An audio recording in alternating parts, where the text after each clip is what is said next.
السلام عليكم ورحمة الله وبركاته. الشام عركفوني جرجرتو أمتك أشتي أمتا جالالا في أمتا كبجا أكم جرتان فيا كيساني نجيني اسم بدادا جرتو جتشباتو الحمد لله رب العالمين أنس نجج رجالة ربي.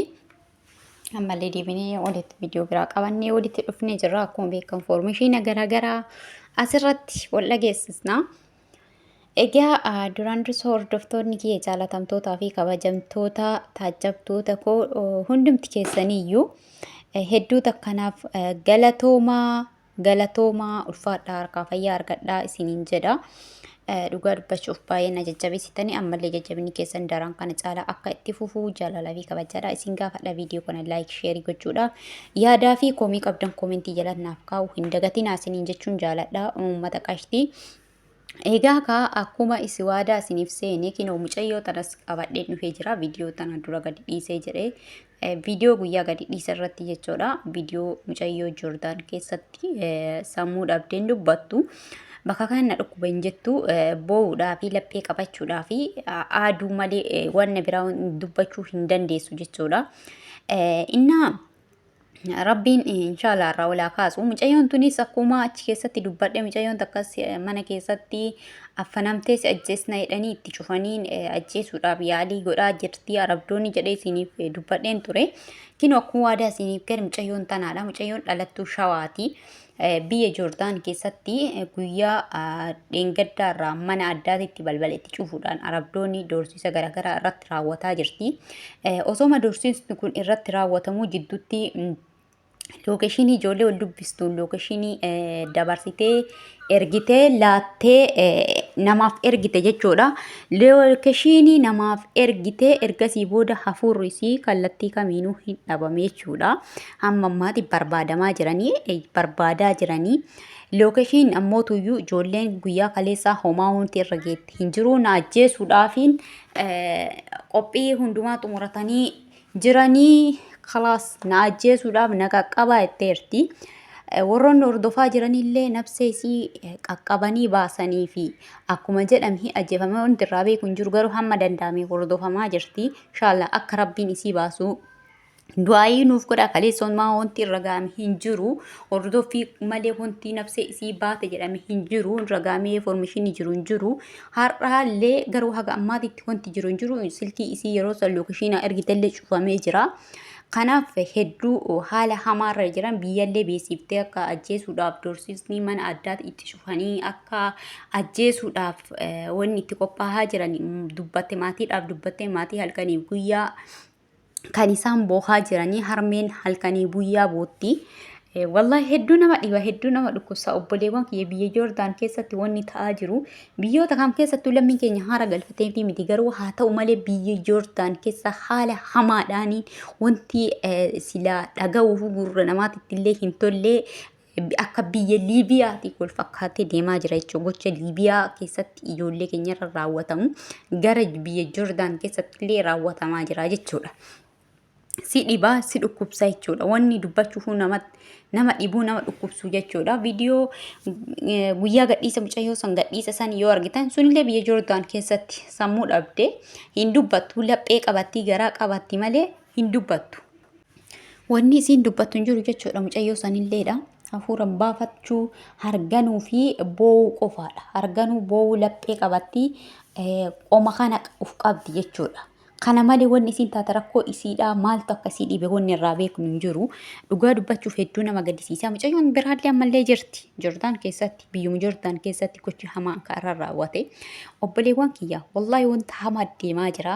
Wanna silaa dubbachuufuu nama dhibu amanuus rakkisuudhaa deemaa jira jechuudha. Wallahi rabbummaan nuuf haa laaffisu malee rabbumti nuuf haa laaffisu malee haalli ijoollee keenyarra deemaa jiru biyyi badhii carraa keenya taate. Alhamdulillah. Garuu baqannee biyya rakkoo jalaa baqannee rakkoon nu faana baqatte rakkoolee nu faana baqatte gadadoo wanti hundumtuyyuu nu faana baqatte lammii keenya nu faana baqatte yeroo baay'ee jechuudha. Maaliif anaafis gaafiidha. Wallahi hedduu takka nama dhukkubsaa hedduu takka mataa nama nyaataa. Obboleewwan kiyya please mucayyootaan illee du'aayiidhaan bira dhaabbadhaadha. Waan biraa gochuuf hin dandeessan. waan biraa hin dandeessani du'aayii godhadhaaf akka amantaa keessaniitiin du'aayiidhaan bira dhaabbadhaa obboleewwan keenya kana jechuudha. Inshaallah rabbiin furmaata isaaniif haa godhu. Wallahi waan akkaan qalbii nama cabsuudha. Mucayyoon tun nafseen ni jirti ni baati moo ajjeefamtu osoo iyyattu lookishiin illee lookishiin akkuma ergitee silkii lookishiin ergite silkii walumaa gala guutuu cufamee jira jechuudha. Maatiin irratti illee bilbiltee akka doorsisni irra gahu waan dubbattee jirtuu fi haala hamaa yaanii maatiin haati harmeen isee haala hamaa keessa akka jirtuudha kan dubbatamaa jiru. Wallahi hedduu takka nama gaddisiisa nama dhukkuba. Haadha isiitii miti nutiin hin beekne raasaadha. Obboleettii teenya tana hangam akka garaan nu rarra'aa jiru nutu beekaa jechuudha. Wallahi kanaaf obboleewwan kiyya inshaallah rabbiin furmaata isiif haa laatu. Rabbi yeroo gabaabaa keessaa achi keessaa isii haa baasu. Wallahi nama dhukkuba. Wanni jedhullee si wallaalchisa. Inshaallah hundumaafuyyuu du'aayiidhaan bira dhaabbadhaadha. Ijoollee baay'eetu jira. Tarii mucayyoo tana namni beeku hordoftoota keessaa namni beeku jiraachuu danda'a. Tarii karaa naayyoo foormeeshinii dhabame karaa naa foormeeshinii dhufuu danda'a sila ta'ee fi obboleewwan kiyya hundumti keessaniyyuu wallahi rabbi isin haa tiksu. Rabbiin isin haa tiksu. Bakka jirtanitti nagaa bahuu bichaa osoo hin taane nama nagahaan bahee waan baheef san guuttatee nagahaan galu rabbi isin haa taasisu. Obboleewwan kiyya duniyaallee yoo dhabame nagahaan bananii nagahaan galuun nageenyi mataa isii qabeenya caalu yoo jedhan duraan akkamitti jenna. Garuu amma mootuyyuu barree arginee jirra jechuudha. Wallahi nama gaddisiisa nama dhukkubsaa jechuudha. Namatti dhagahama. Ilmoon namaa gaafa baatee akkanatti raasatti haftu maal akka jedhu hin beekwaanii. Nama dhukkuba yaa lammii koo.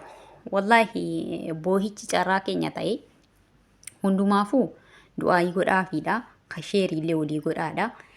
Tarii sababa isi sheerii gootaniif namni beeku namni itti dhiyaatu wayii dhaqee fi hordofee waa isii irra jirtu nu baasuu danda'a sila ta'ee fi ijoollee achi jiraattu fakkeenya hordoftoota kiyya keessaa hordoftoonni kiyya guutuutti isin nama hojjettootuma yaanii jiraattotuma akka kiyyaa mana namaati. Isiniin kun tarii wal beekuu dandeessa mucayyoo tana beekuu dandeessan sababa isi sheerii gootaniin namni mucayyoo tana beeku argamee duutee jiraattee isiillee yoo duutes waan nakku tokko adda nu baasuu danda'a sila ta'eef piliis sheerii keessaanillee sheerii walii godhaa qabeettaniin garee garaagaraa irratti illee sheerii walii godhaadha. Piliis mucayyoo tana sagalee haa taanu yoo duutes maaliif akka duute akkami akka duute akka baramtu jechuudha.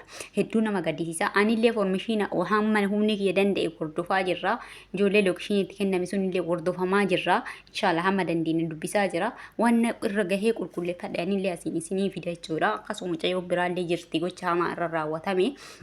Isiniif fida hundumaafuu hundaa olitti du'aayii kadhaadha. Rabbiin nagahaan nama bahee nagahaan gara rabbi isin haa taasisu. Obboleewwan kiyya rabbiin balaa tasaa irraa rabbiin isin haa tiksu. Wallahi baay'ee qalbiin namaa cabdi obboleewwan kiyya qalbiin nama dhukkuba. Jireenyu yoo ta'u yoo tokko nama ta'uun keetiyyuu si jibbisiisa jechuudha. Ani hamma yeroo akkanatti argu wallahi nama ta'uu osoo nama ta'ee addaadachuu baadhee jedhee of jibba jechuudha.